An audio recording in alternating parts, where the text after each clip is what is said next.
Vamos começar aqui de novo. Boa noite a todos. Estamos dando início à nossa live, né, no debate sobre a crise da Previdência e o escândalo aí, né, o golpe do INSS.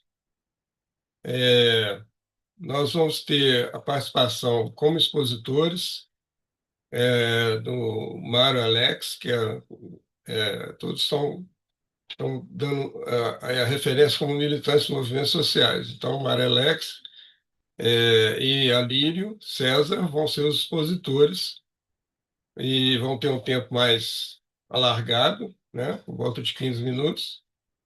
E, posteriormente, vão ter também a colocação do nosso companheiro Antônio Sérgio Guimba. Os dois primeiros são de Belo Horizonte e o Guimba e o Péricles e o Vinícius são de Juiz de Fora. Militantes de movimentos sociais, ativistas aí né, todos lutando aí pela mudança, pelo socialismo, considerando, né, que é o nosso lema que se a gente não alcança o socialismo, nós vamos viver nessa barbárie que nós já estamos vivendo, né? E o nosso companheiro Antônio Sérgio, ele vai também fazer uma colocação um pouco mais ampliada. Depois nós teremos os comentários, né, do nosso companheiro Péricles e o meu, e finalizando com o comentário do Vinícius, né, que também é de Juiz de Fora, como eu já falei. Então, sem mais delongas, vamos começar o debate desse tema que está na ordem do dia, né? Por causa do escândalo aí do golpe do INSS,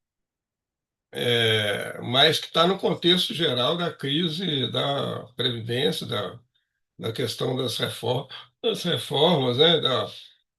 Da pouca atenção que os governos vêm tendo com relação à Previdência, e quando tem atenção, eles pioram a situação para os beneficiários, né?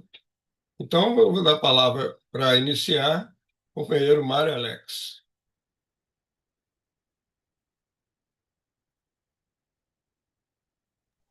Mário, o microfone está fechado.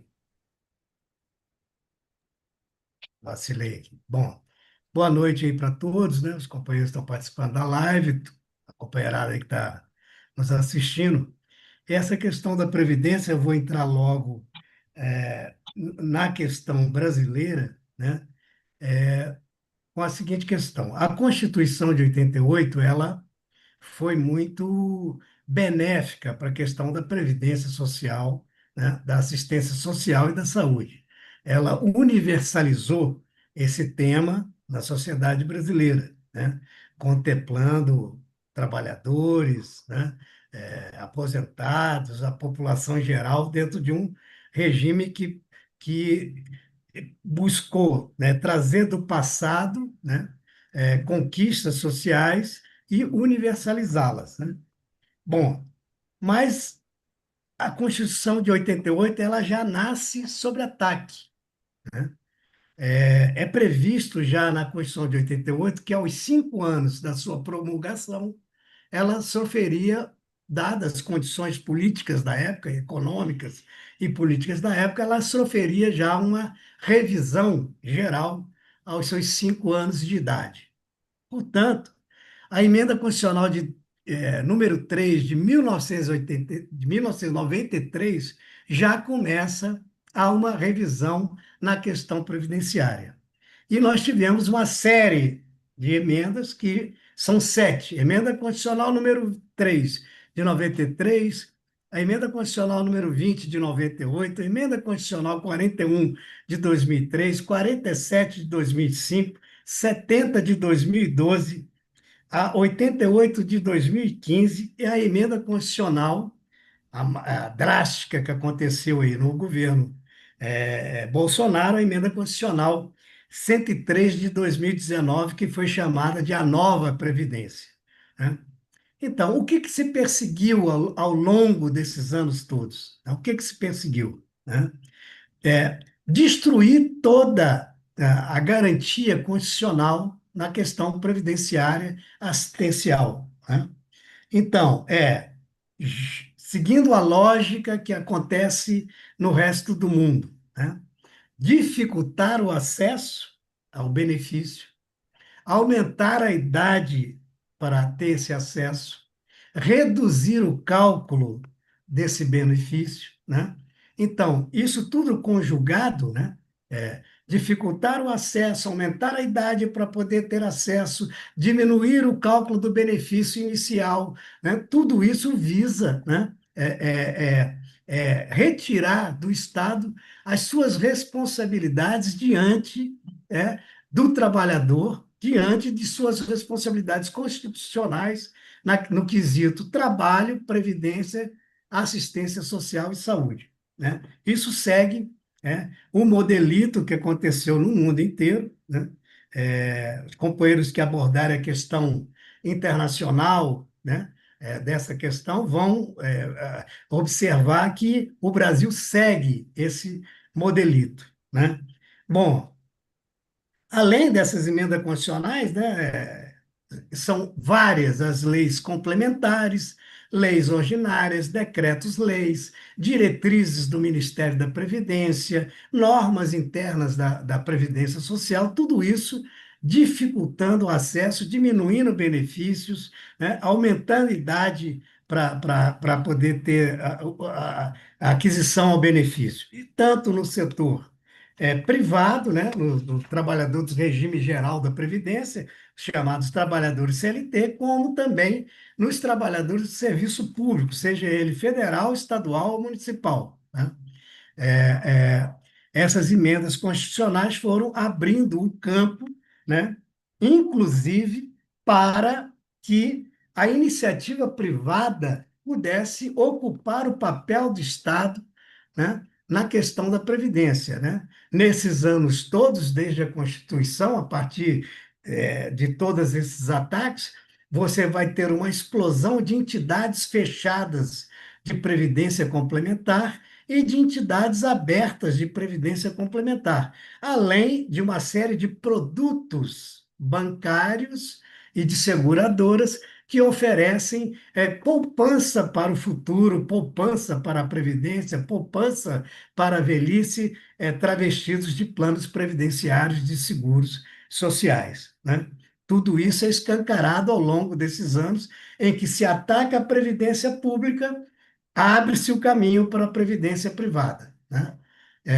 Então, para se ter uma ideia, junto com isso, tem um outro elemento extremamente nefasto para a previdência social, né?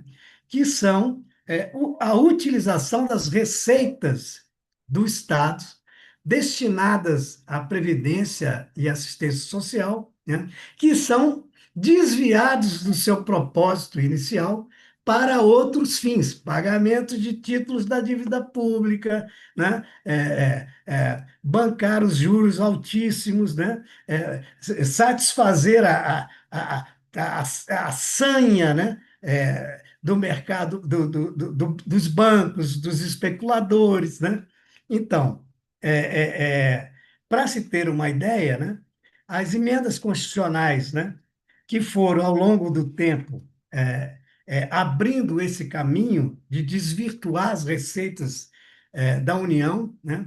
Já na emenda constitucional revisional número 1 de 1994, foi criado o Fundo Social, que era para justamente obter recursos, né, impostos e taxas de determinados destinos, como previdência, assistência social, e destiná-los a outros fins, né? Já na emenda constitucional revisional número 1 de 94, né? Foi criado o Fundo Social. Depois, na emenda constitucional, com duração de 2 anos, era um fundo provisório. Já na emenda constitucional número 10 de 96, esse fundo se transformou no tal Fundo Fiscal, em 96, com duração de 1 ano e meio. Em 97, uma nova emenda constitucional posterga a duração desse fundo fiscal por mais 2 anos e meio. Finalmente, no ano de 2000, né, com a emenda constitucional 27, é criada a famosa DRU, Desvinculação das Receitas da União. E isso é inscrito na Constituição Federal, né? Interessante notar, né, que essa emenda constitucional de 2000, emenda constitucional 27 de 2000, tinha Michel Temer na Câmara dos Deputados e Antônio Carlos Magalhães no Senado Federal como os que tocaram essa emenda constitucional, essa PEC que se tornou uma emenda constitucional e se instituiu a famigerada DRU, que desvincula receitas da União. Naquela época, 20% das receitas da União poderiam ser desvinculadas e dirigidas a outros fins, né? Essa emenda constitucional teve duração de 4 anos e aquilo que era provisório foi sendo renovado. Em 2003, renovado por mais 4 anos, em 2007, por mais 4 anos, em 2015, por mais 4 anos, em 2026, por 8 anos, e com uma novidade. Em 2016, a emenda constitucional 93 desvinculava não só 20%, 30% dos recursos da União para outros fins. Essa emenda constitucional foi renovada agora em 2024, sob o nome de Emenda Constitucional 135/2004, que ela posterga até 2032 a desvinculação das receitas da União em até 30%, né? Para vocês terem uma ideia do quanto isso é drástico, né? Tem alguns dados aqui de alguns anos passados. 2011, 12, 13, 14 e 15.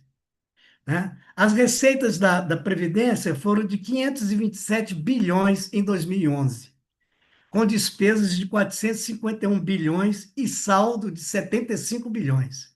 Em 2012, 595 bilhões de receita, 513 bilhões de despesas e saldo de 82 bilhões.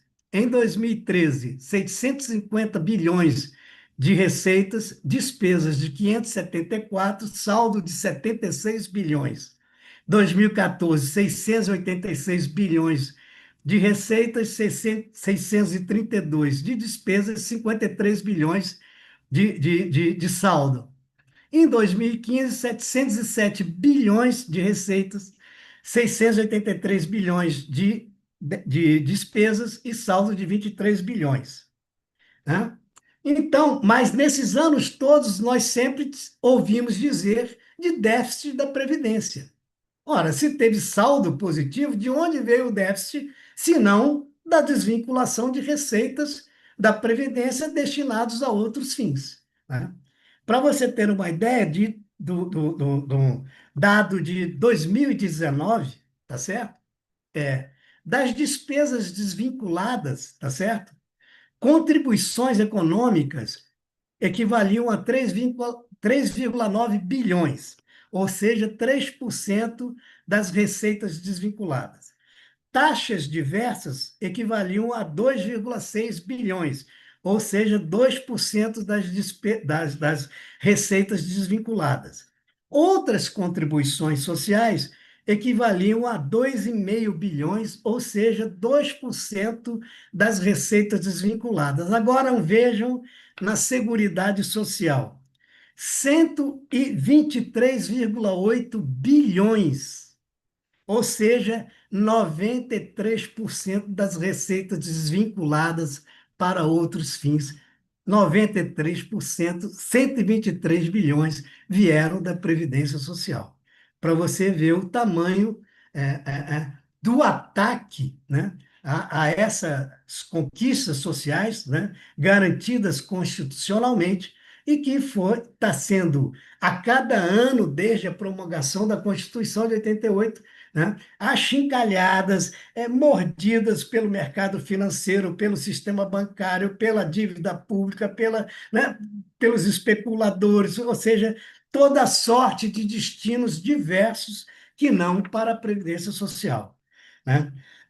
Até nós chegarmos na condição atual, né, em que o governo, através do Haddad, leva ao Congresso Nacional, né, medidas que vêm misturadas com uma reforma tributária e, ao mesmo tempo, ataques à Previdência, né, piorando as condições já extremamente difíceis, né, principalmente dos mais pobres, dos mais vulneráveis.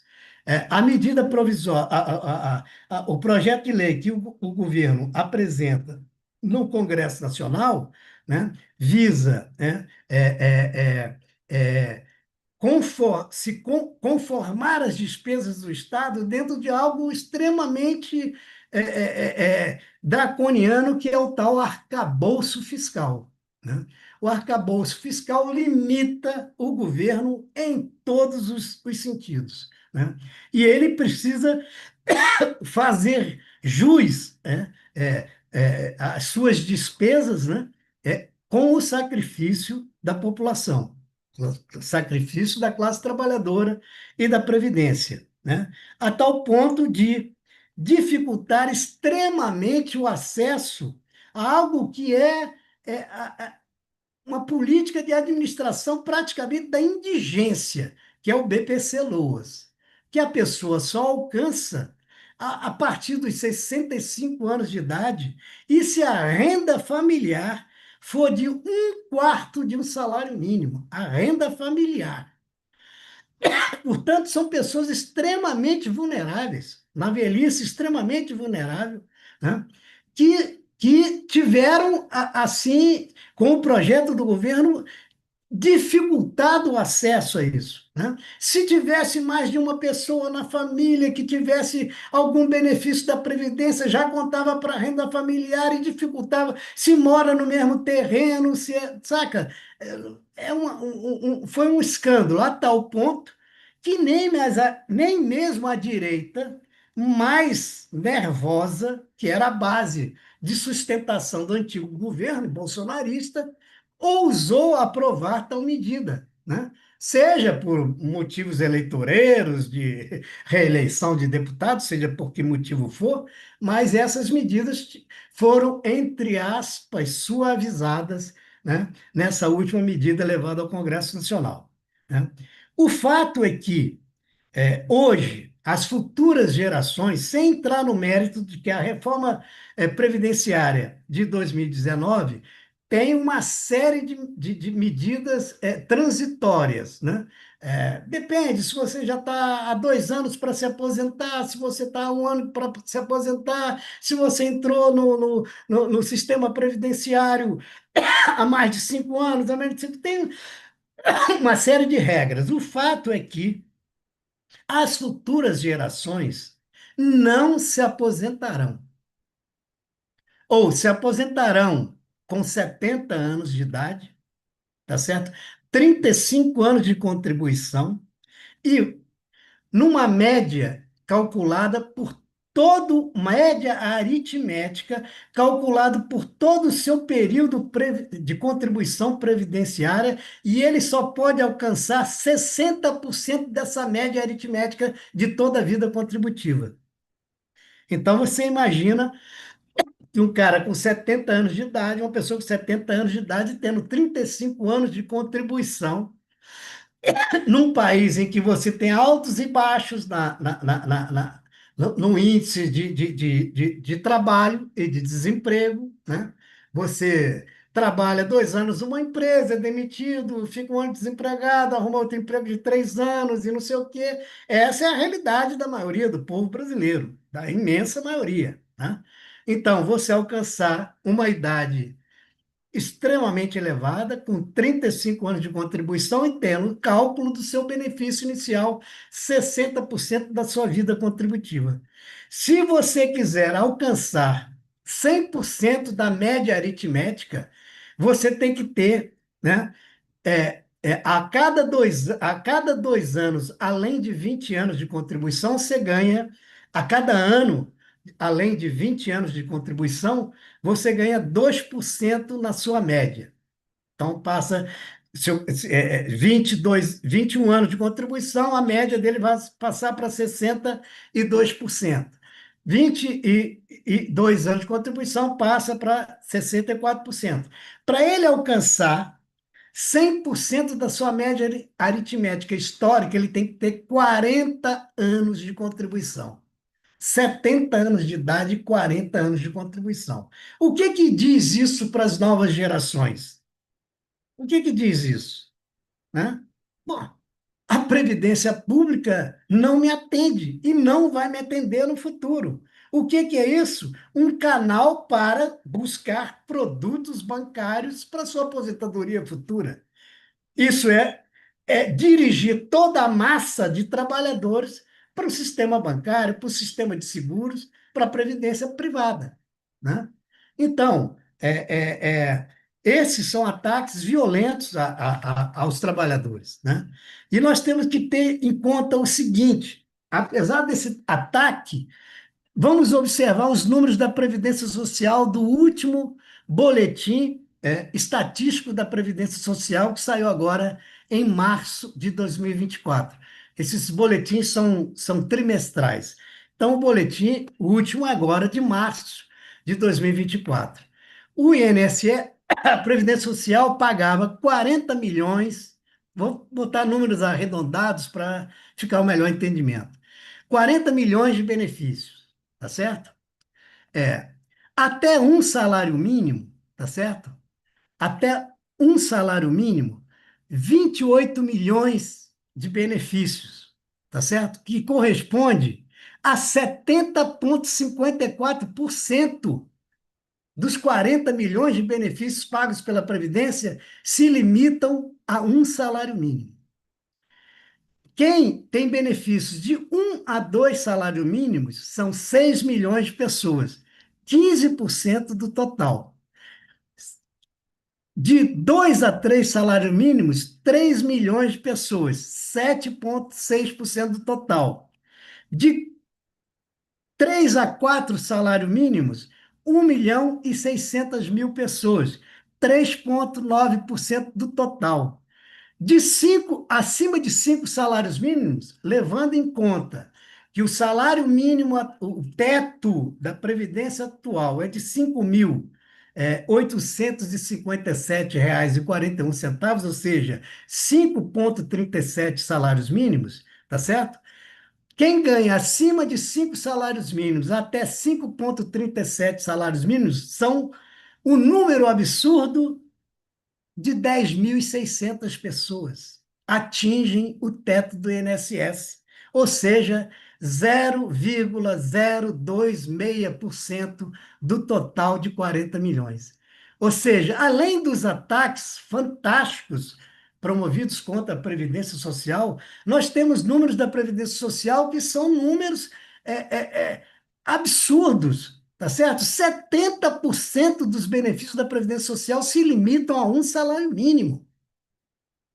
E essa gente acha, os economistas, os liberais, neoliberais, inclusive de plantão neste governo atual, que vem desde a Constituição de 88 atacando a Previdência Social, acham que essa gente é um absurdo. O Guedes falava que as novas gerações que entram no mercado de trabalho não podem, dentro do sistema solidário intergerações que há no Brasil, né, as novas gerações tentarem esse bando de vagabundo aposentado, em que 70% deles recebem um salário mínimo. Essa era a fala de Guedes. E se você observar as últimas falas de Haddad e Simone Tebet, também vão no mesmo caminho, que o grande problema fiscal brasileiro, dentro das limitações do draconiano arcabouço fiscal, é a Previdência Social, e particularmente o BPC-Loas. Então, nós temos uma situação extremamente grave para as futuras gerações, não só para as futuras gerações, que ataca as gerações atuais, né? Para você ter uma ideia, nos últimos 20 anos, de 2004 a 2024, né, nós tivemos, em alguns anos, fora o período Temer e fora o período Bolsonaro, nós tivemos uma política de aumento real do salário mínimo, mais do que justa. Nós apoiamos, tá certo? Tem que haver uma política de aumento real do salário mínimo, antigamente apoiada, há uns anos atrás, apoiada, né, pela reposição da inflação, mais a variação do PIB dos últimos 2 anos, né, sobre o salário mínimo, né, mas que agora, com as medidas do arcabouço fiscal, estão limitadas entre 0,6% e 2,5% de aumento real, independentemente da flutuação, da variação do PIB dos 2 anos anteriores. Muito bem. Essa política fez com que, de 2004 até 2024, né, o teto do INSS, que era de 10 pisos salariais, 10 salários mínimos, chegasse a 2000, em janeiro de 2025, a 5,37 salários mínimos. O salário mínimo em janeiro de 2025 1.518 e o teto do INSS, o 8.157,41. Entendendo que apenas 10.600 beneficiários recebem o teto do INSS. Mas tudo que está abaixo disso, mas que é superior a um salário mínimo, sofreu achatamento. Portanto, o cara, quando se aposentou lá em, sei lá, 2007, 2010, ele se aposentou numa relação X do seu benefício em relação ao salário mínimo, um pouco acima do salário mínimo, uma relação 2,5 salário mínimo, 2 salário mínimo, 3,6 salário mínimo, 4 salário mínimo. Essa relação veio sendo achatada ao longo dos anos.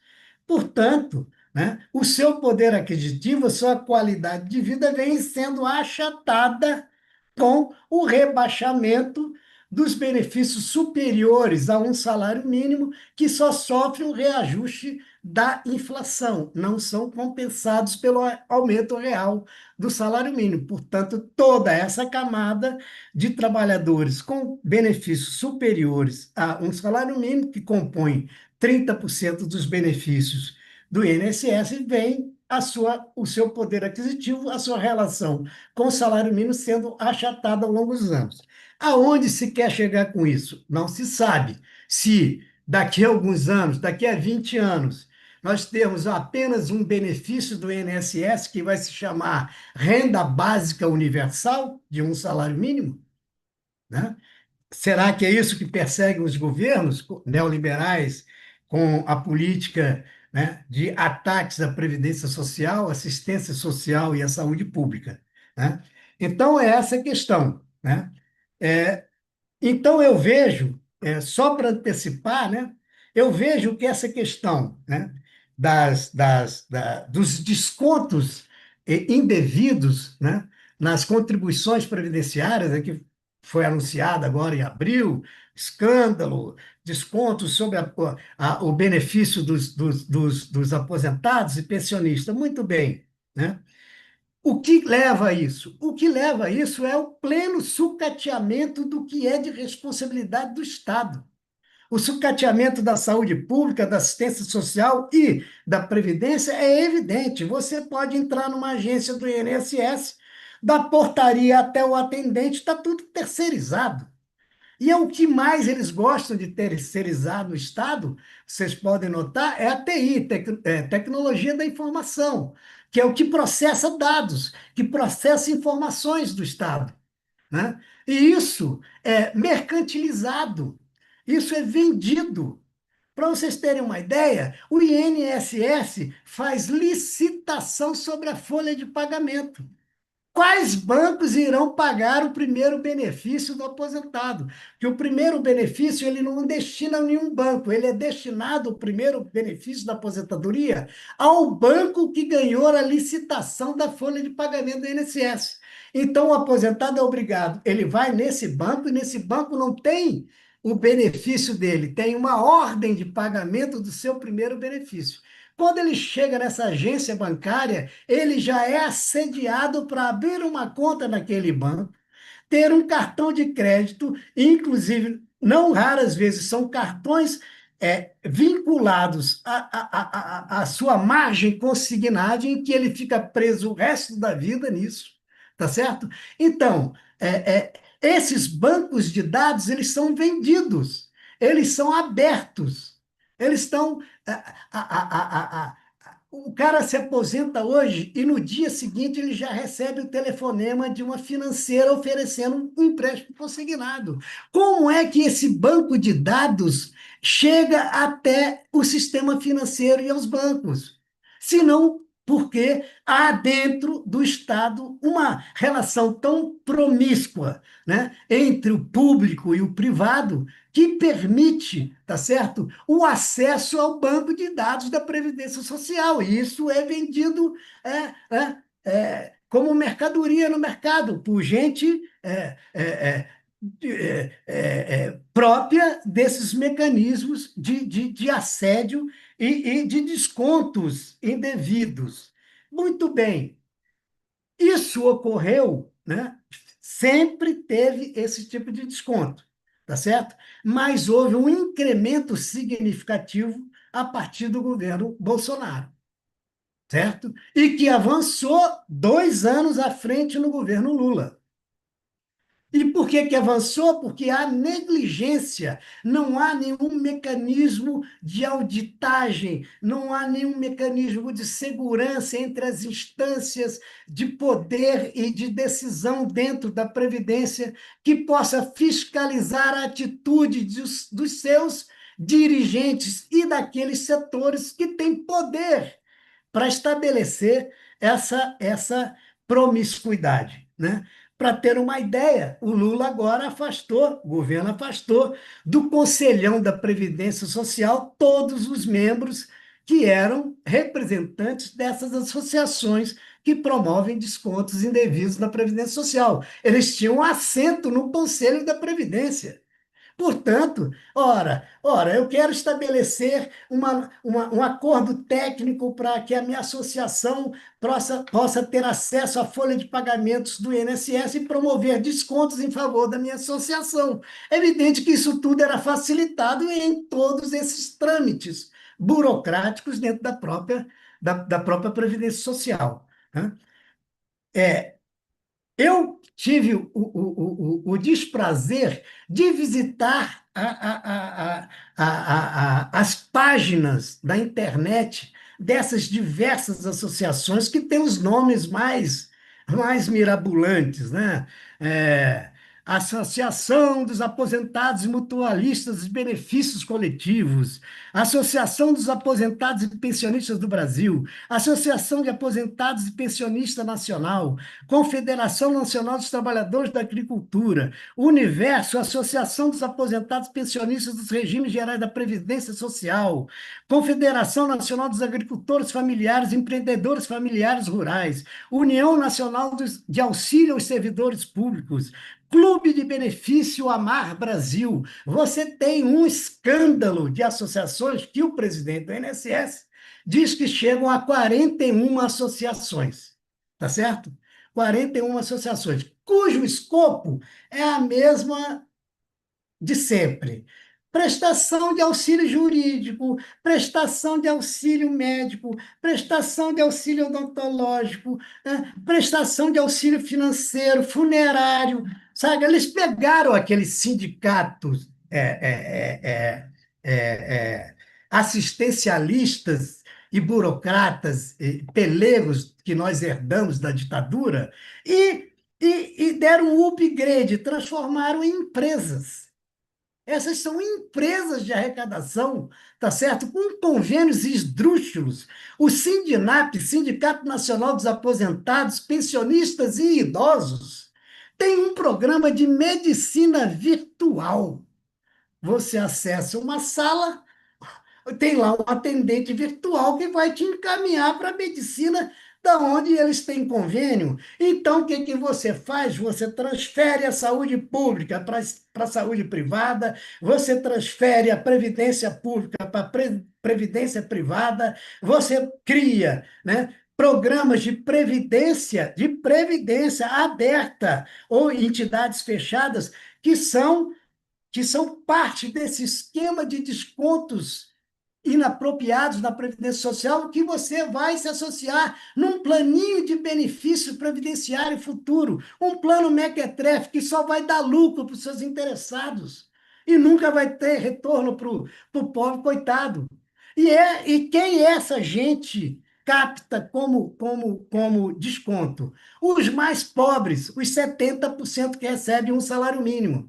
E desses 70%, eu vou dizer, uns 90% disso é trabalhador rural, do meio rural, do interior do Brasil.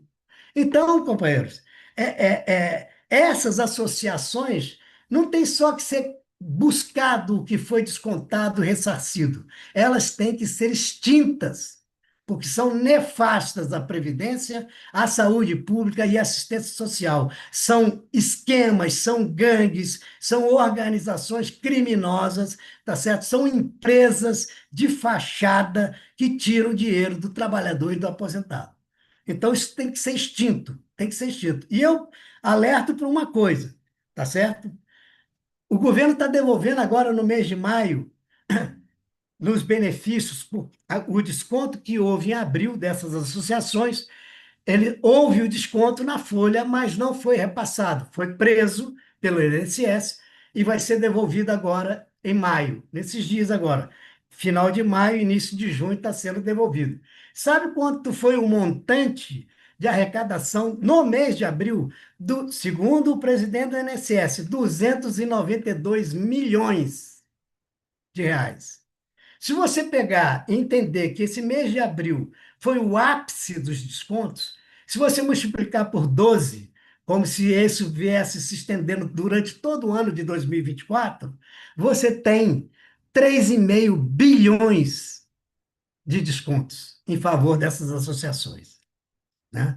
Então, é, é, nós temos que entender que o governo, a ação policial e da justiça apreendeu carros, joias, jet ski, imóveis, não sei o quê, e isso deve ter totalizado contas em banco e tal, algo em torno de 1 bilhão, e o governo está solicitando a apreensão de mais 1,5 bilhão, se é que vai achar alguma coisa a mais do que se já foi achado, né?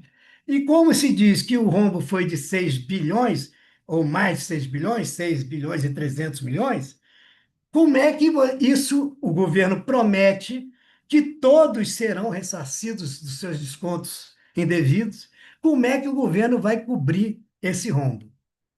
No mínimo, desses 6 bilhões, 3 bilhões já estão em paraísos fiscais, em offshore, tá certo? Não estão mais em Mercedes-Benz, Porsche, relógio de luxo, joia, quadro, obra de arte, não está mais nisso. Está fora do Brasil. Essas questões que a polícia apreende, joias, automóveis, escambau, é um meio inicial, primário de lavagem de dinheiro.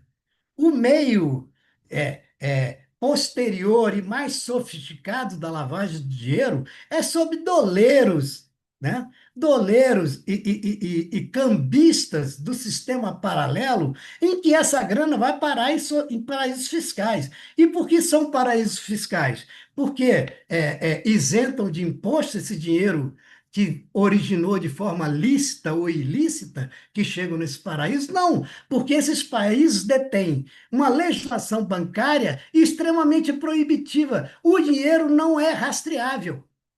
É proibido dizer quem é dono da conta bancária. É por isso que isso é paraíso fiscal.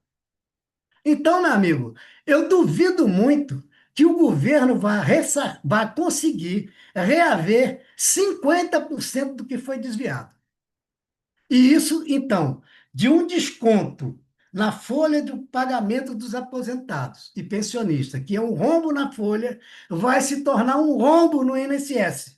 Porque se o governo restituir, como agiu, como assumiu publicamente, o governo irá ressarcir integralmente todos os descontos indevidos.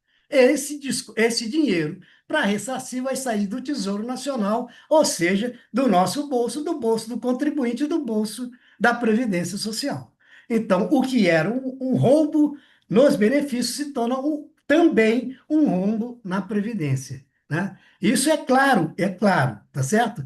É, só para encerrar, eu vou falar, se vocês se lembram de um caso que foi o maior rombo da Previdência na história do Brasil, que foi aquela advogada Georgina, que, além de advogada, era procuradora previdenciária, que na época, em 1992, segundo a polícia, ela desviou 500 milhões de dólares da Previdência Social.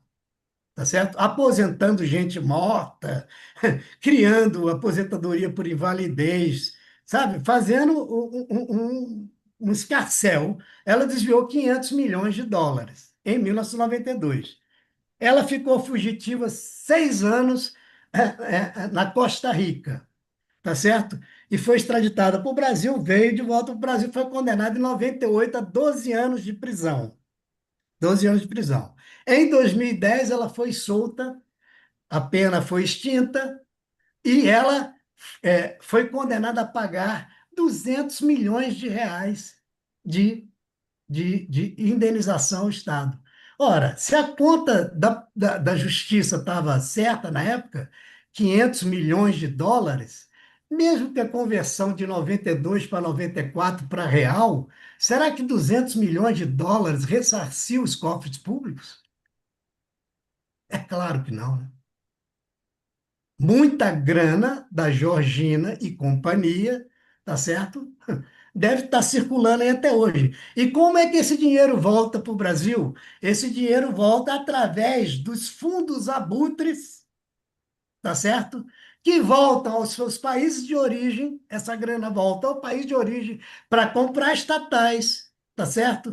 Para rapinar o serviço público, tá certo? Nas estatizações, nas parcerias públicos-privadas, nos PPPs, tá certo? Na especulação no sistema financeiro. É isso que volta os fundos abutres, nutridos do dinheiro do crime, para dentro dos seus próprios países para, mais uma vez, avançar sobre o Estado e sobre as conquistas sociais.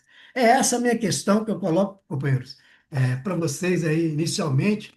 É muita informação e para colocar isso a gente tem uma certa dificuldade, e eu falo meio muito. Aí, obrigado aí pela atenção dos companheiros.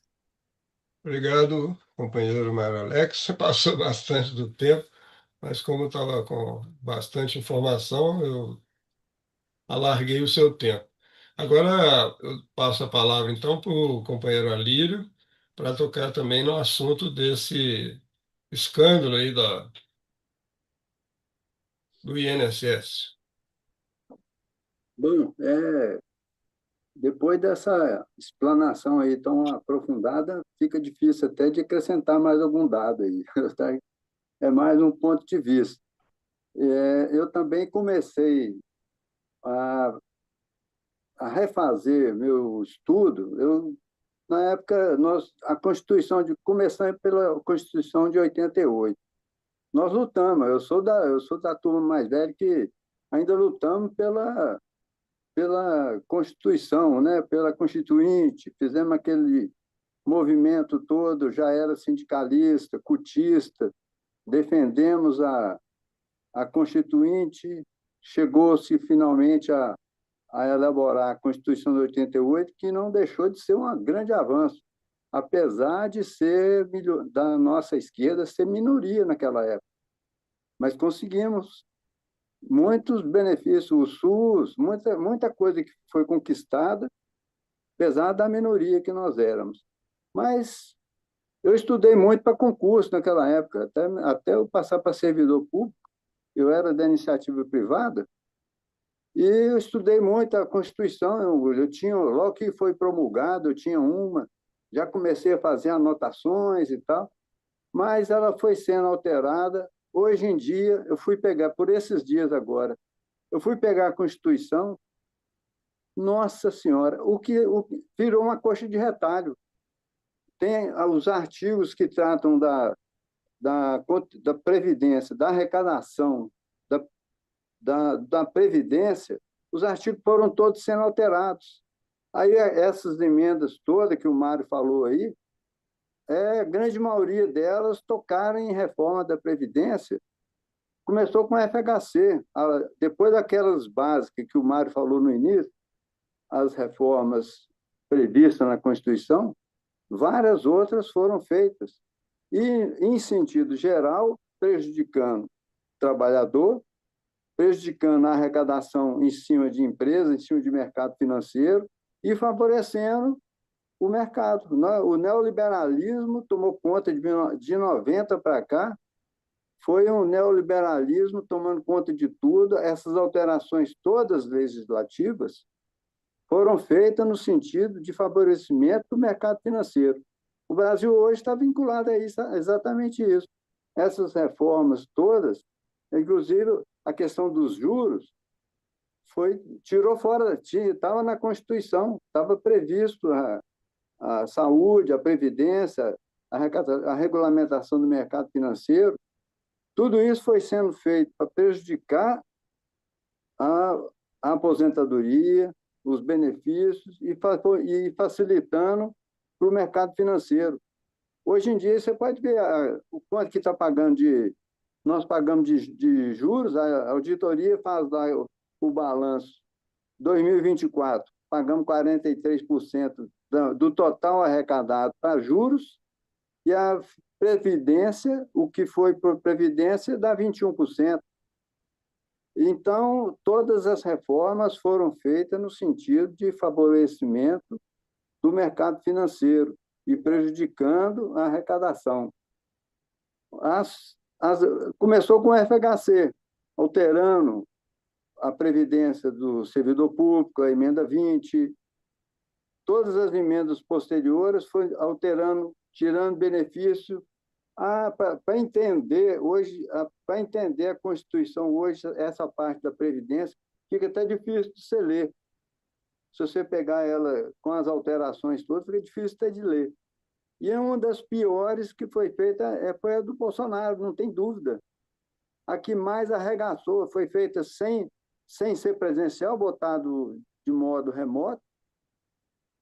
E as piores alterações que foram feitas foi essa emenda de 2019. E isso aí, eu mexo com processo lá, uma das coisas que mais prejudicou os aposentados é a tal de o Conselho da Previdência, o Conselho de Recursos. Se o aposentado perde um benefício, perde uma aposentadoria, qualquer benefício que ele tiver com relação à Previdência, quem organiza tudo é o INSS. O INSS vai fazer o pedido. A Previdência é mais ampla, mas é o INSS que faz o pedido.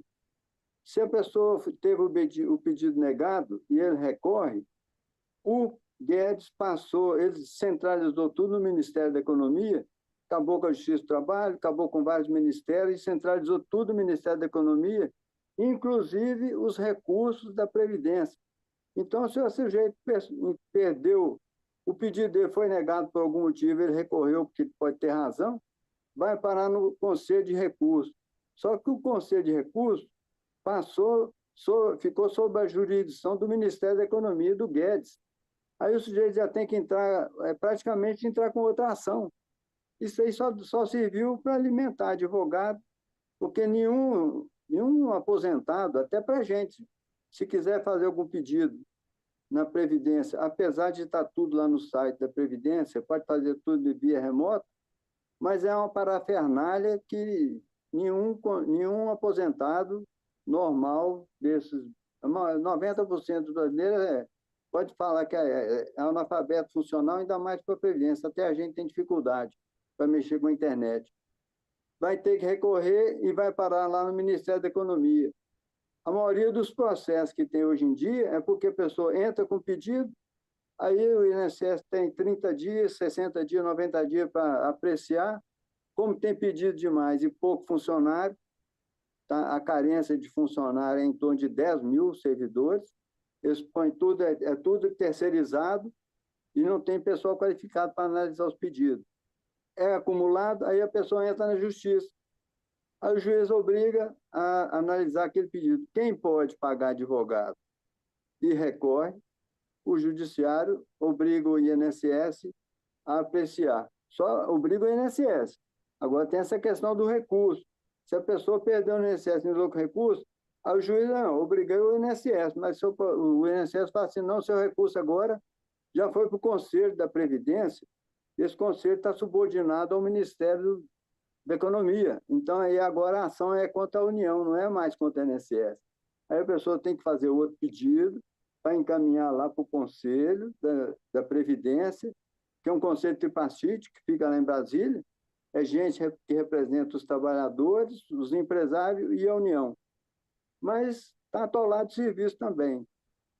Isso é só mais uma sacanagem que foi feita nessa emenda 103. Bem, olha só, em 2019, emenda 103. A do Haddad, dessa aí do arcabouço fiscal, já foi 132. E, segundo o Mário falou aí, nós já estamos na 135. Quer dizer, emenda uma atrás da outra. Quantas emendas? Já está na hora de fazer uma constituinte, outra constituinte, para sintetizar esses pedidos todos. E essas questões todas previdenciárias, pode ver que não tem discussão na imprensa, a não ser para falar assim, ó, está em déficit. É tudo mentira, igual o Mário expôs muito bem. É mentira que tem déficit na Previdência. Não tem déficit na Previdência. A arrecadação é sempre superior. E o dinheiro, contribuição social sobre o lucro líquido, COFINS, essa DRU para desvincular as receitas. Desvincula a receita por quê? Vai tudo para pagar o mercado financeiro, pagamento dos títulos, para rolagem da dívida. Para isso aí não tem teto. Não tem teto nenhum. Pode aumentar o juro, aumenta o juro, e não tem discussão na imprensa.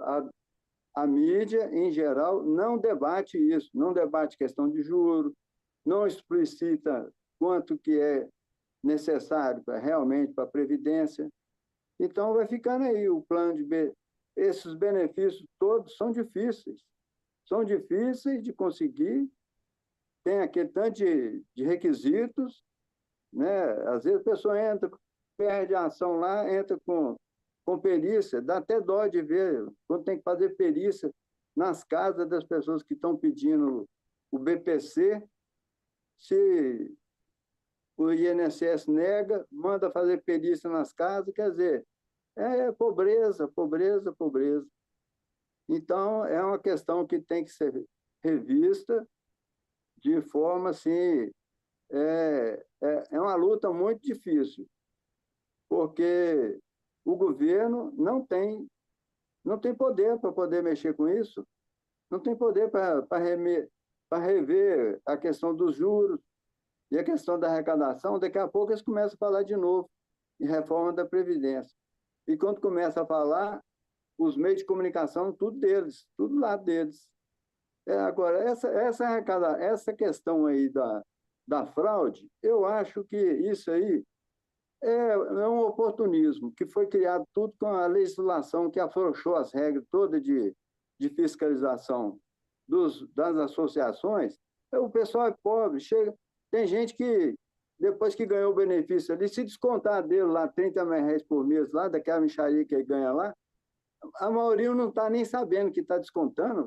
Às vezes autoriza lá e esquece. Vai no banco lá, assina um papel qualquer lá, não sabe o que é que está escrevendo, está descontando. Isso foi tramóia do pessoal do Bolsonaro. Tudo que eles faziam tem sempre um interesse por trás, tem uma gangue por trás. As nomeações, quando o Guedes criou transferiu todos esses ministérios, remanejou cargo, DAS para cá, DAS para lá, sintetizou tudo no Ministério da Economia. Eles devem ter ganhado muito dinheiro com manipulação de dados aí no mercado financeiro. Escolheram...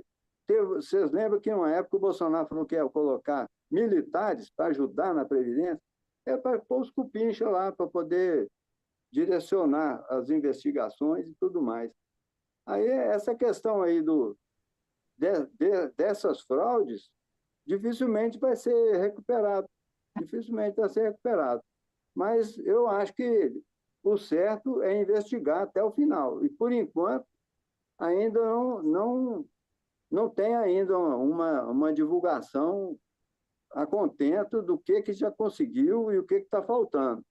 Talvez, não sei, pode ser que, para interesse da investigação, não possa ser ainda alardeado, que ainda tem muito. Inclusive, tem gente de dentro da Previdência, funcionários, servidores da Previdência envolvidos, que sempre tem. Vira e mexe tem um. Às vezes, o cara recebe uma proposta lá, ele acaba aderindo ao esquema. Até a Polícia Federal entra. Então, a dificuldade com relação a essas fraudes do INSS é questão, eu acho que tem mais que esperar. Dá tempo aí, está muito no início, e eu espero que ainda consiga alguma coisa.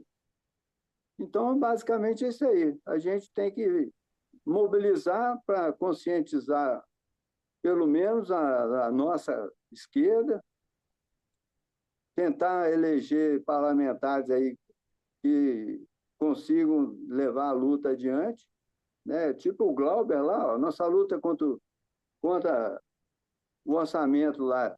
O orçamento é outra mutreta, está lá. Ó. Eles estão querendo caçar o Glauber por causa disso. A gente precisa ter gente lá no Congresso para ajudar a não deixar passar essas votações. É tudo, a gente pega a lei, igual essa última que foi feita do Haddad, é cheio de penduricalho, cheio de detalhe, que é para ver interesse de mineradora, interesse de importadora, de agronegócio. Está tudo na Constituição, está tudo nas emendas. Então, assim, tem que ter gente capacitada no Congresso, em termos, assim, em termos de parlamentares e assessoria, porque é uma parafernália violenta. Nós estamos lá no Judiciário pelejando agora com reajuste, que ficou muito tempo sem reajuste. Então, está lá, não tem verba. A verba do Judiciário vai para os magistrados, a maior parte, e os servidores estão lá. A federação está tentando um reajuste, mas ainda não tem nem solução disso ainda. Então, a questão é essa aí. A gente tem que se organizar e ver o que a gente consegue fazer em termos de pressão aí política através do Congresso, porque nos meios de comunicação a gente não vai conseguir nada. A gente tem que conseguir assim, mobilizando através da internet, usando nossos recursos aí e vendo se a gente consegue conscientizar uma grande parte aí da população. Então, eu fico por aqui e obrigado aí pela atenção. Parabéns, você terminou exatamente na hora. Bom, Camaradas, uma questão de. Oi.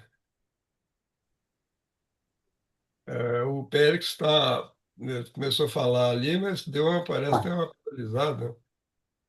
Eu não estou conseguindo acompanhar, está congelando toda hora. Então, eu peço licença a todos vocês, mas eu vou sair da reunião, porque está ficando inútil para mim, assim, eu não estou conseguindo mesmo, está ficando chato para mim acompanhar desse jeito, picando toda hora. Tá bom? Se você Pérez, tirar, se você desculpa. tirar a Deixa eu imagem, explicar que melhora. você está em Guarapari, está com dificuldade de conversar, inclusive, com sua esposa, não é isso? Explica a Isso. sua situação, né? Não, Então, A internet brasileira realmente o Pérez está em Brasília, não é isso? Está tendo uma dificuldade enorme de comunicar, inclusive com a mulher dele aqui, com a esposa dele ela aqui funciona fora. razoavelmente nas capitais, mas no resto do Brasil realmente é um pandemônio. Tem É, essas lives aí, né, que volta e meia, a pessoa está falando, cai, né, aí tem que voltar, aquela confusão.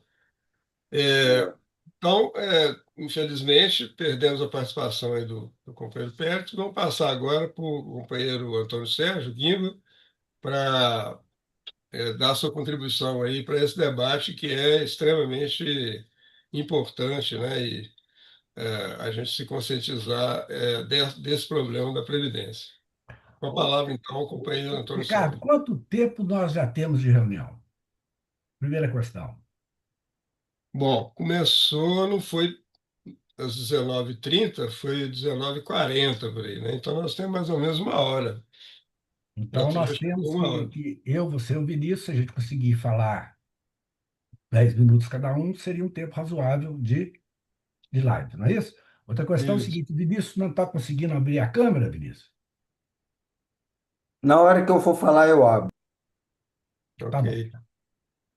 É, eu, é, eu antes de abordar o tema específico da discussão de hoje, eu queria, em nome meu, e eu tenho certeza que do coletivo Socialismo Século XXI, saudar a bravura do povo palestino, certo? Que tem reagido valentemente por mais de 2 anos ao genocídio promovido pelo Estado sionista de Israel. E saudar também o recomeço, a retomada da luta no mundo inteiro contra esse genocídio que agora é dirigido a crianças. Uma coisa absurda. As tropas de Israel agora estão bombardeando locais onde estão crianças. Queria saudar também a iniciativa de Glauber Braga, não é isso? De percorrer 26 estados e que dia 27 irá passar por Juiz de Fora, onde nós estamos organizando uma manifestação para recebê-lo, e ele está caminhando do Rio de Janeiro, a partir do dia 27 do Rio de Janeiro, passará por Juiz de Fora, rumo a Brasília, para chegar lá às vésperas da votação da tentativa de cassação do seu mandato. Ele que denunciou bravamente o orçamento secreto e o enriquecimento ilícito do Lira, que nós sabemos bem quem é. Queria também dizer o seguinte, que as críticas que eu fizer aqui, e eu vou fazer, elas não se dirigem aos petistas de base, nem aos militantes de base de nenhum partido.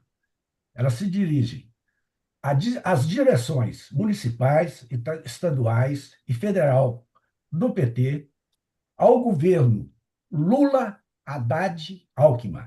Ou melhor, Lula, Alckmin, Haddad. Essa ordem. Lula é o presidente do país, portanto, o grande responsável é o mandatário. Nós vivemos no presidencialismo por todas as medidas que estão sendo tomadas, inclusive em relação à Previdência.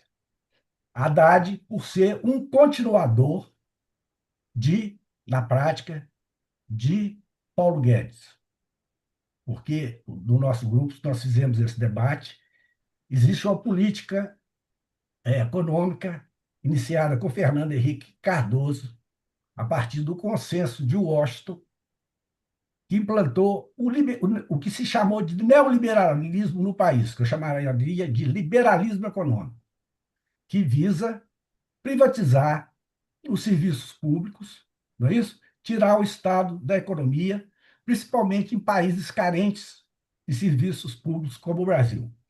Então, né, fazendo essas ressalvas, eu queria dizer o seguinte, que a fala do Mário e do Alírio foram cheias de dados que eu queria complementar, eu vou ler o que a Simone Tebet e o Haddad falaram há cerca de 11 dias.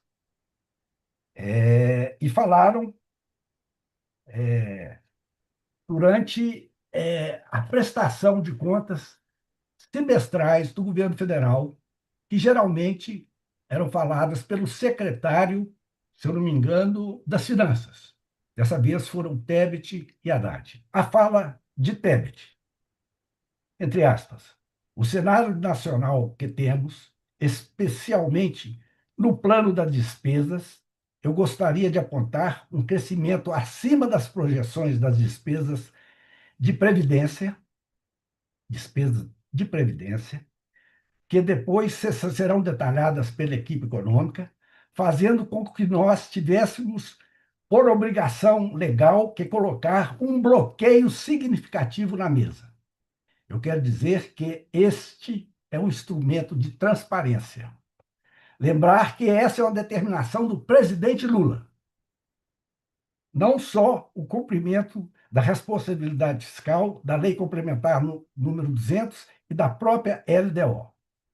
Então, diante disto, eu gostaria, sem delongas, dizer que o governo federal e a equipe econômica estão anunciando aqui, nesse momento, a contenção total de despesas em 2025, nesta fotografia, nesse momento, de 31 bilhões e 300 mil reais. Palavras da Tebet. Outra vez a Tebet, anteriormente, numa entrevista a Miriam Leitão. Ela diz que haverá uma janela de oportunidade em novembro, dezembro de 2026 para qualquer que seja o presidente eleito de realizar um aprofundamento sem precedentes no arcabouço fiscal. É como se a gente estivesse ouvindo o Paulo Guedes. É como se a gente estivesse ouvindo o Paulo Guedes. Certo? É como se a gente tivesse ouvido o Paulo Guedes. Depois eu vou comentar um pouquinho sobre a Tebet. Haddad. No nosso radar é a questão da Previdência, que ainda é um desafio no Brasil. Apesar das várias reformas feitas, e a questão do BPC, que é um programa que, você sabe, está com um alto índice de judicialização. Está muito judicializado e é uma coisa, ele diz coisa, que não está na competência exclusiva do Poder Executivo. Ele está com uma dinâmica que está extrapolando o Poder Executivo, que tem regras na forma da Constituição. E, muitas vezes, uma liminar pode incluir um beneficiário que nem sempre se enquadra exatamente nas regras do programa. Bom, sobre a fala de Tebet, não é isso? Ela fala claramente de um corte de 31 bi e 300 bilhões de reais. E isso vai incidir sobre o quê? Está muito claro na fala dela. Sobre a Previdência. E por que sobre a Previdência? Porque está complementado da entrevista que ela dá para a Miriam Leitão. Porque está aberta uma janela para um aprofundamento sem precedentes do arcabouço fiscal. Ou seja, corta-se a verba da educação, da saúde, a verba para pagamento da dívida externa está liberada, não é isso? E abre-se o espaço para privatização, né? Para privatização total da economia. A fala do Haddad beira ao cinismo. O Haddad diz que ápice do Brasil, apesar das várias reformas feitas, quer dizer, ele está dizendo as várias reformas feitas, inclui a reforma do Bolsonaro, inclui as reformas do próprio governo Lula. Ele está dizendo que a reforma do Bolsonaro, da Previdência, foi pouca, foi insuficiente, que é preciso mais. Ele está apontando aquilo que o Mário falou, uma possível outra reforma da Previdência.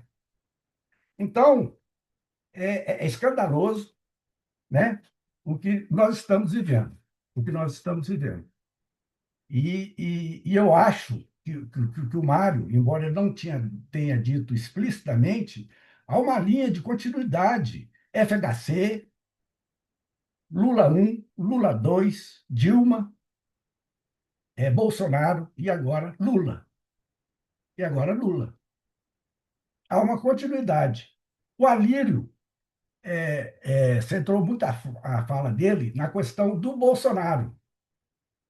Sim, no governo Bolsonaro houve um aprofundamento, Bolsonaro e Temer. Mas o governo Lula não é descontinuidade. O governo Lula é uma continuidade. Eu queria dizer isso de uma maneira rápida, sucinta, inclusive para que o Ricardo e o Vinícius possam explicitar isso melhor. E dizer mais uma coisa, que o nosso coletivo, a gente realizou duas lives sobre a Palestina, quando aconteceu um ano da resistência palestina e depois 2 anos. E fizemos uma live sobre o Braga, não é isso? Que a água fica.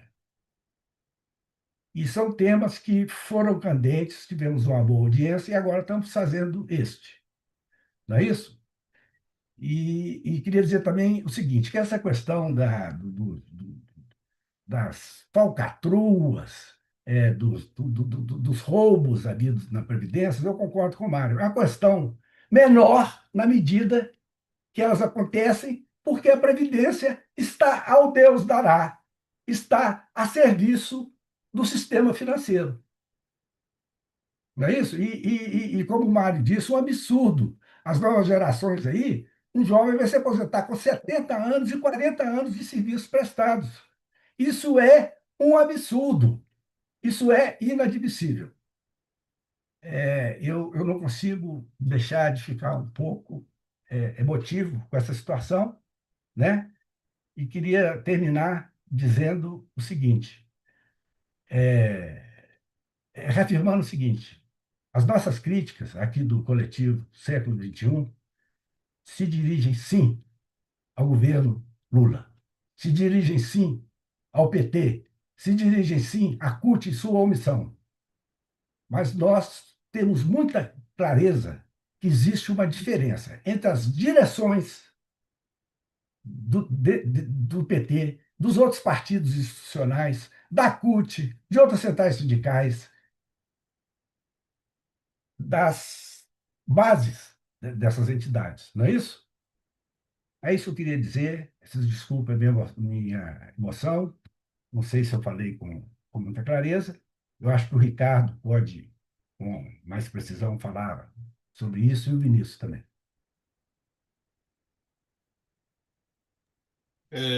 Obrigado, companheiro Guima. Suas colocações foram muito importantes, situando aí a questão do governo atual, né, governo Lula. Eu queria só, antes de passar para a minha palavra, né, que eu vou ser o próximo a falar, chamar a atenção para o pessoal que está assistindo a gente pelo YouTube. Se possível, né, a gente preza muito, a gente acha muito importante a participação das pessoas, né, no YouTube, e seria interessante as pessoas colocarem no chat, né, contribuições, perguntas, etc. E também, se possível, colocar até um endereço eletrônico para que a gente possa entrar em contato com mais agilidade nas próximas lives que a gente for realizar, né, que a pessoa pode estar querendo assistir.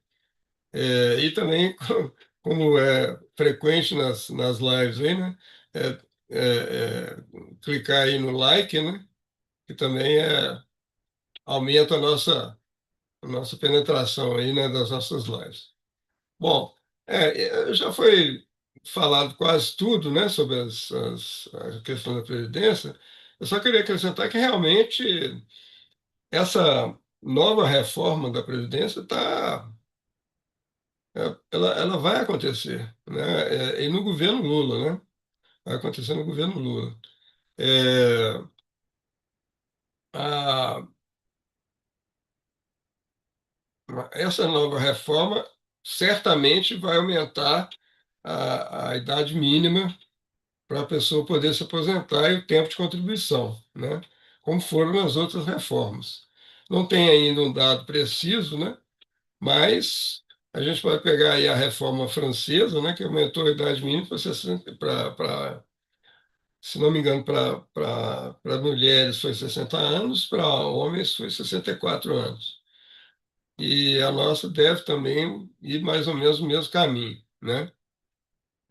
A questão do tempo de contribuição, a questão do, do teto, né? São todas questões que estão colocadas aí. Ou seja, a situação está precária, né? Como bem demonstrou aí o companheiro Mário Alex, mas ela pode piorar sensivelmente, porque o grande problema é o que foi falado, né? Quer dizer, você tem um orçamento que tem tendencialmente reduzido ao longo do tempo, né? Porque com o fim das estatais, né? O governo oferia muita renda das estatais. Ele, em épocas passadas, antes do governo Fernando Henrique, né? Você tinha isso. E foi, ao longo do tempo, foi diminuindo, porque foram privatizados, né? Você pensa bem uma Vale do Rio Doce, quanto que ela contribuía para o governo federal, né? E outras estatais aí importantes também. A própria Petrobras agora está, a parte que cabe ao governo aí nesses dividendos, né? É bem pequena, né? É importante, mas a parte dos acionistas estrangeiros é muito maior. Então foi perdendo, o orçamento foi perdendo substância, né? E além do mais, começou a ver com a conversão, né, da dívida externa e dívida interna, né? Acabou que você herdou aí um passivo que a gente não sabe direito nem se esses títulos que estão sendo pagos regiamente, né? Os juros mais altos da face da Terra, né? Se esses passivos são reais, se o título está realmente ele é legal, etc. Porque nunca foi feita a auditoria da dívida no Brasil, né? Então não se sabe, a gente está pagando, o conjunto da nação, né? Está pagando pesadamente por essa dívida. Ela como já foi falado aí, cerca de 45% do orçamento, né? Que é quase que a metade do orçamento, vai para os banqueiros, né? Quem usufrui disso aí no Brasil você tem quatro grandes bancos, né? E mais alguns estatais. Então é uma extorsão permanente que, na verdade, o orçamento serve de retirar recursos que seriam importantíssimos para a infraestrutura, para investimento na educação, na saúde, etc., e são carreados para pessoas, um sistema financeiro brasileiro, né, que é, ele não tem um papel, para quem estudou economia, sabe, né, que eles ensinam que o sistema financeiro é o intermediador entre a poupança da população e o investimento dos capitalistas. No Brasil, isso não acontece. Essa dívida, ela não tem nenhuma grande obra, nenhuma grande mudança estrutural que foi feita para gerar essa dívida. A dívida existe em cima dela mesma, ela se reproduz, né? Na medida que você tem uma taxa de juros que é cada vez mais extorsiva, né? Nós estamos aí com a taxa de juros quase 15% ao ano, né? E então você tem sobra do orçamento um pedaço muito pequeno para atender a saúde, a educação e o governo, não sei se, né, a gente tem que considerar isso aí, é, vem planejando, né, acabar com os chamados pisos da educação e da saúde. E ah, exatamente porque o arcabouço fiscal ele reserva uma margem muito pequena para essas despesas, que não são as financeiras e que não são as chamadas despesas obrigatórias, inclusive dentro delas está a Previdência, né?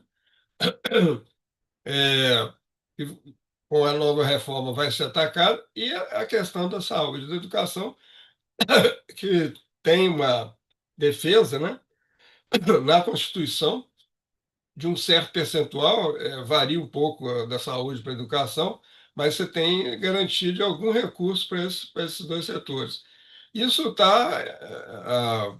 O governo Lula não conseguiu reunir base política suficiente para entrar nesse aspecto, mas o arcabouço vai. O que vai acontecer? Essa parte que é reservada para gastos vai diminuindo porque o arcabouço fixa uma parte pequena, né, já delimitada, já fixa, do que pode ser gasto.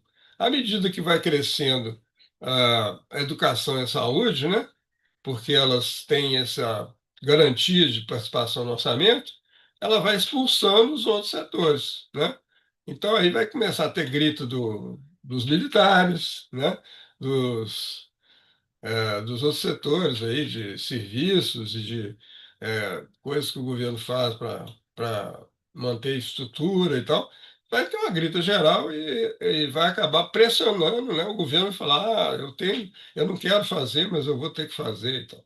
Então, vai ser uma outra trincheira aí que a gente vai ter que lutar para que não sejam alterados os mínimos constitucionais, que são mínimos, né? É muito engraçado, né? Porque são mínimos e a gente tem que lutar para manter os mínimos. A gente deveria estar lutando para ampliar isso, né? E ser mais verba para educação, mais verba para a saúde, a gente sabe que é muito limitado, né? E esse gasto, esse corte aí que foi anunciado, né, de 31 bilhões de reais, ele vai significar o que eles chamam de é,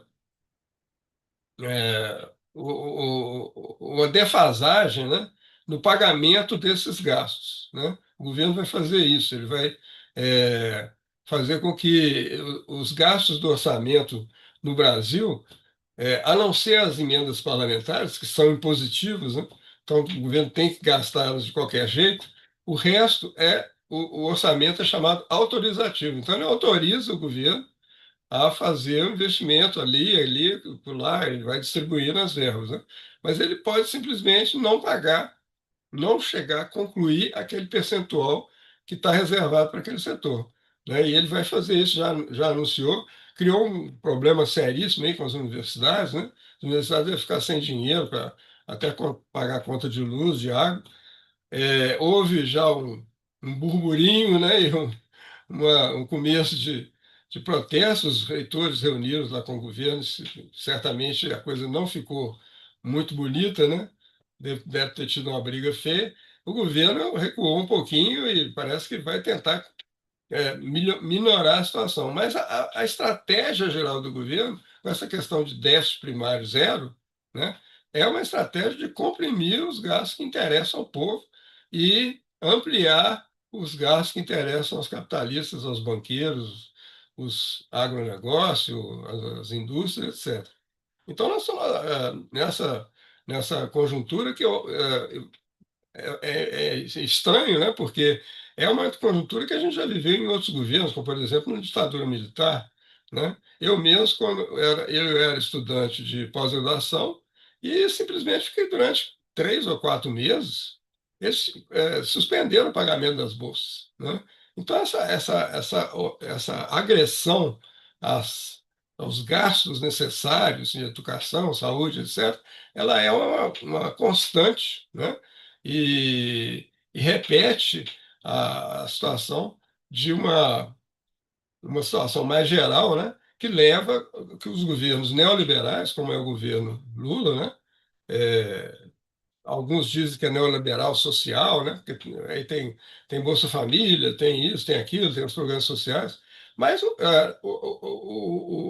rumo geral da política econômica é um rumo neoliberal de contenção de gastos, né? E essa contenção de gastos não é porque é evidente que o orçamento, como eu disse, ele foi reduzindo, hoje não atende a um país com a dimensão continental que ele tem, os impostos, os milionários, os bilionários, os trilionários, sei lá quais, eles não pagam imposto no Brasil, não pagam, né? Lucro e dividendo não tem imposto, é imposto zero, é uma maravilha, né? Para quem é bilionário, né? Nós que não somos, temos que pagar aí, a alíquota chega a 27%, de imposto de renda da pessoa física, e para aí, os milionários continuam com a mesma alíquota, é uma coisa absurda, né? E então isso aí significa o seguinte, né?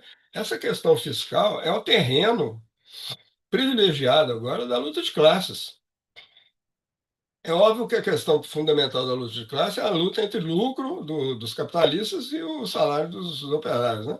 Mas no Brasil, é, na medida que nós temos uma economia que regrediu muito, né? Hoje nós estamos praticamente no caminho de se tornar uma economia exportadora pura e simplesmente de produtos primários, né? Ou seja, minerais, agrícola, né? O setor agrícola, etc.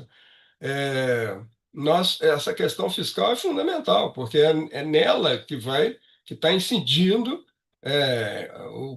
a opressão e o poder dos capitalistas para tomar conta dessas contas públicas, né? Então, e o governo Lula, que seria o que tivesse revertendo esse tipo de tendência, fazendo investimentos, né, públicos, crescendo os gastos na educação, na saúde, etc., adotou a lógica do capital, que é a lógica neoliberal de, né, diminuir cada vez mais esses gastos. Então, nós temos que nos preparar para lutar em todos os aspectos, né, contra esse pacote de redução de 30 bilhões no orçamento, contra essa possível nova reforma da Previdência e contra a situação atual da Previdência, que já é muito ruim, né? E essa situação toda tem a ver com a situação geral, né, do capitalismo, e sobre isso eu passo a palavra para o meu companheiro Vinícius, que ele vai exatamente fechar aí a live, né, com chave de ouro, falando exatamente dessas condicionamentos internacionais e estruturais do capitalismo. Com a palavra, então, companheiro Vinícius. Boa noite, companheiros. De acordo com a nossa análise, o processo de redemocratização no Brasil, ele foi um processo que, por um lado, gerou uma série de ganhos sociais e liberdades políticas para a classe trabalhadora, mas que também, contraditoriamente, levou à consolidação do neoliberalismo no Brasil, né? O que se inicia com Sarney e se consolida de fato, né? Se concretiza na forma do Plano Real, no governo de Itamar, e que vai ter sua continuidade já no governo de FHC, que o formulou, e também nos governos Lula, Dilma, passando também pelos governos Temer, Bolsonaro e agora novamente no governo Lula-Alckmin. Esse modelo, né, financista neoliberal tem como característica marcante o tripé macroeconômico, que é o câmbio flutuante, ou seja, a alienação do país em relação à sua soberania monetária, a alta da taxa de juros como meio de controle das inflações, que gera uma tendência de deslocamento do investimento produtivo para as finanças, o que gera tanto uma tendência a aumento de desemprego estrutural como de redução dos salários, e também a chamada responsabilidade fiscal, né? Ou seja, a incapacidade do Estado de fazer investimentos sociais e produtivos que levariam a ganhos de qualidade de vida para a classe trabalhadora e aumento, né, dos níveis produtivos, de consumo e de salário. Portanto, o que a gente observa é que durante todo esse período houve um consenso em torno do paradigma neoliberal, e o governo presente não é diferente nesse sentido, né? O Haddad, como ministro da Fazenda, não só dá continuidade, como aprofunda, né, todos esses ataques que foram feitos contra a classe trabalhadora. E agora, em particular, a gente está discutindo os ataques que são realizados aos aposentados, né? Uma das frações da população que vive em situação de maior fragilidade, né? E essa é a tendência de fato, né? Desde a crise de 2008, o Brasil vive uma situação difícil. A taxa de lucro, que foi possibilitada pelos booms das commodities, reduziu e a burguesia se viu diante da necessidade de reforçar, de repor sua taxa de lucro na marra a partir de uma série de contrarreformas, né? Que vão implicar uma série de ataques contra os direitos sociais e contra as riquezas acumuladas em torno do Estado, principalmente na forma das estatais. Nesse sentido, a gente vai ver uma série de cortes no investimento da saúde, da educação, que já se iniciam nos governos Lula e Dilma, já se inicia, inclusive, no primeiro governo Lula, com a reforma da Previdência de 2003 contra os funcionários públicos, e que só vão se radicalizar, né, com o governo Temer e Bolsonaro, com a reforma da Previdência, a reforma trabalhista e a reforma dos tetos dos gastos, né, que só vão aprofundar o caráter neoliberal do Estado brasileiro, que já tinha esse caráter desde pelo menos 93 com o Plano Real, né? O que a gente observa, então, é que a gente não tem uma burguesia nacional, a gente tem uma burguesia brasileira, que é associada a esse esquema, na medida em que todas as frações do capital, seja ele comercial, industrial, é, vinculado à terra, bancário, ganha dinheiro no final das contas com o esquema da dívida, como acredito que todos os camaradas apontaram, né? Então, assim, o Plano Real, ele cria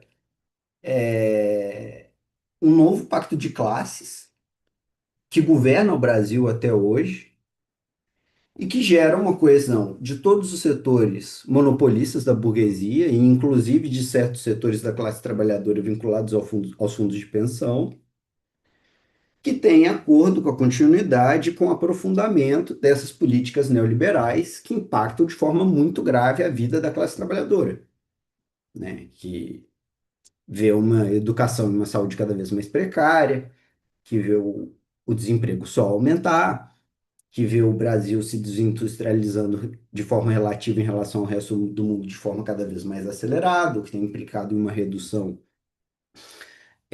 muito severa dos salários. E a gente vê que esse pacto de classe, que impacta dessa forma a vida da classe trabalhadora, é o pacto que comanda o governo Lula, né? E que coloca em prática todos esses ataques e aprofunda, né, o caráter neoliberal do Estado brasileiro, né? O Estado brasileiro ele transfere renda, né? Isso que é importante se ressaltar, mas ele transfere renda de forma regressiva. Ou seja, o que que a gente está fazendo? A gente está tirando dinheiro dos aposentados, a gente está tirando dinheiro da educação, a gente está tirando dinheiro da saúde e passando para os banqueiros, para os capitalistas, para os grandes proprietários de terra, esse dinheiro através do esquema da dívida, né? E aqui vale se ressaltar que o Brasil é um dos países com maior taxa de juros do mundo.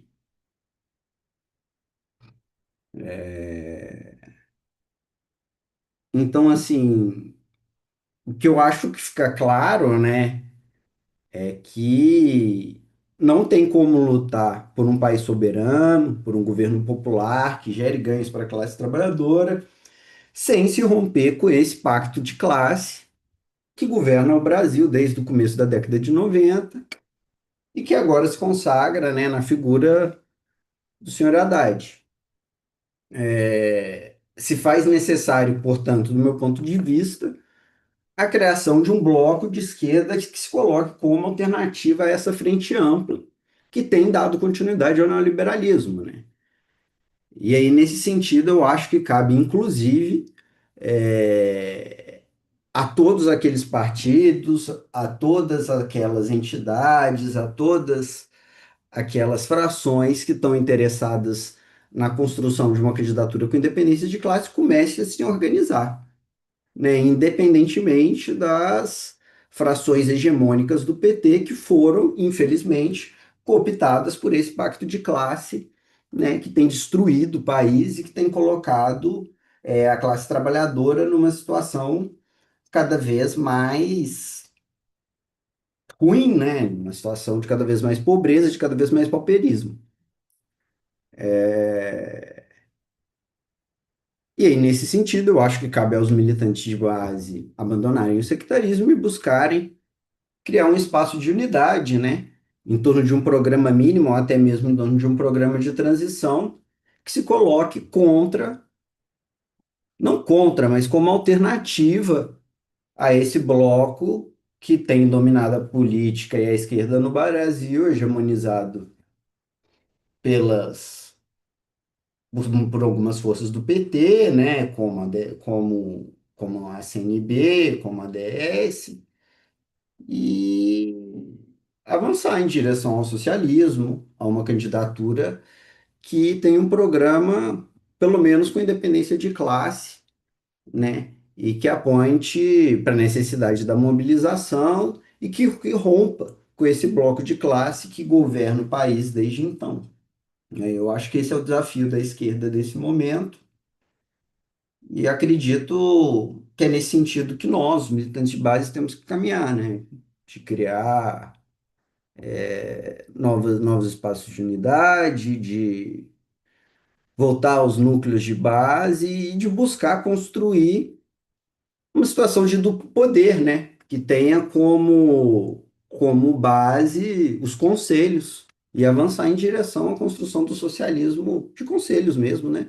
Esperado nos soviets. Eu acho que esse seria o caminho. Né, voltar às bases, sejam esses conselhos de bairro, sejam esses conselhos de fábricas. E é esse o nosso desafio, organizar a classe trabalhadora e romper com a marginalidade nas quais as organizações se encontram, o que eu acho, pelo menos na minha avaliação, que é fruto de um sectarismo muito grande, de um vanguardismo muito grande de boa parte dessas organizações, em particular das direções das mesmas, né? Que se reivindicam elas como as organizações da Revolução Brasileira. Do meu ponto de vista, essa organização ela ainda não existe e ela precisa ser criada, da unidade de todas essas organizações que estão fragmentadas, cada um fazendo o seu trabalho, mas sem juntar, né, e potencializar as forças que nós temos. Eu acho que esse é o desafio. Sair de nossas ilhas e criar um espaço de unidade, inclusive eleitoralmente. E aí, nesse sentido, a gente tem que fazer um convite a todos aqueles interessados em construir uma candidatura que aponte para o socialismo, que se coloque no cenário nacional com independência de classe, independência da soberania, independência da classe trabalhadora, de forma clara, contra a reforma da Previdência, contra os tetos do gastos, contra a reforma trabalhista, né, contra qualquer ataque à Previdência. Então, assim, eu acho que o que fica claro é que nesse contexto de crise, não é só no Brasil, é no mundo, não existe mais espaço para conciliação, né? Então, mais do que nunca se faz necessário que a gente crie um bloco, né, que sirva como alternativa à frente ampla, que é o que tem hegemonizado a esquerda hoje, e entrar na disputa apontando em direção ao socialismo, porque a gente está realmente num contexto histórico no qual está realmente diante do dilema, né? Socialismo ou barbárie. E cada dia que passa, a barbárie só se aprofunda. E a gente não pode dourar a pílula e a gente tem que se preparar e se organizar, né, para esse desafio histórico que está posto diante de nós. Eu acho que é isso minha fala.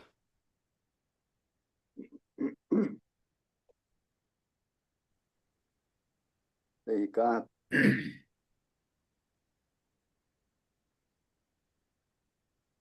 O microfone está fechado, Ricardo. Desculpe, gente.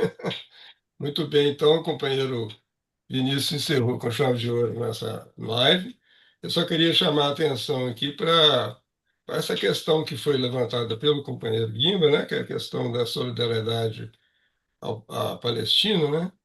E eu queria registrar aqui duas coisas. Primeiro, que um repúdio ao prefeito aqui de Belo Horizonte, que viajou recentemente a Israel, né, e lá com- se reuniu lá com os algozes, né, dos palestinos, né, os assassinos de crianças e idosos, mulheres, etc. E fez essa viagem com financiamento da própria prefeitura, né? Não foi uma viagem particular, né? Foi uma viagem oficial e que não houve consulta nenhuma à população, né? Um prefeito que é vice do outro prefeito que foi eleito e que infelizmente faleceu. É, e outra coisa que eu queria também ressaltar é o pronunciamento que a gente. Dois pronunciamentos muito importantes. Primeiro, do deputado Betão, aqui de Minas Gerais mesmo, que denunciou essa ação do prefeito de Belo Horizonte na Câmara, né, e protestou veementemente, fazendo repúdio e tal. E a outra manifestação é uma carta aberta que foi assinada por vários artistas, associações, sindicatos, movimentos sociais, personalidades do mundo jurídico, do mundo da sociedade civil, etc., e que tem como referência o Chico Buarque, né? E que foi uma carta fundamental, que é o que se coloca hoje na questão da Palestina, que é que o governo Lula tem que imediatamente, né, cancelar as relações políticas, diplomáticas e, e principalmente comerciais, né? Acabar com esse absurdo que o Brasil é o quarto fornecedor de petróleo para as Forças Armadas matarem os palestinos lá. E, portanto, o governo brasileiro está com sangue nas mãos dos palestinos, né? Está colaborando diretamente com a, o genocídio que está em curso lá na Palestina. Então, eu gostaria de também convidar a todo mundo que assistiu essa live ou que vai estar assistindo, né, a live gravada, que nós temos um compromisso que pelo menos uma vez por mês, a primeira terça-feira do mês, a gente faz uma nova live. Então, fiquem atentos aí, consulte o nosso canal, que é o canal Coletivo Socialista Século XXI SB, que é SB de Sociedade, Socialismo e Barbárie, e fiquem por dentro aí, acione aí, inscreva-se no canal, né? Acione o sininho lá para ficar alerta com relação às novas lives que o grupo aqui vai realizar. Então, encerro essa live com o nosso grito, que não poderia ser outro, que é Palestina Livre. Palestina Palestina Palestina livre, livre. livre. Palestina livre! o Palestina Brasil livre. fora do apoio a Israel. Fora o apoio a Israel. Obrigado a todos. Boa noite. Boa noite. Noite.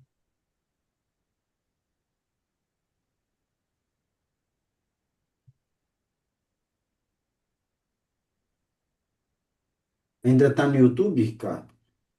Não sair agora. Já sai?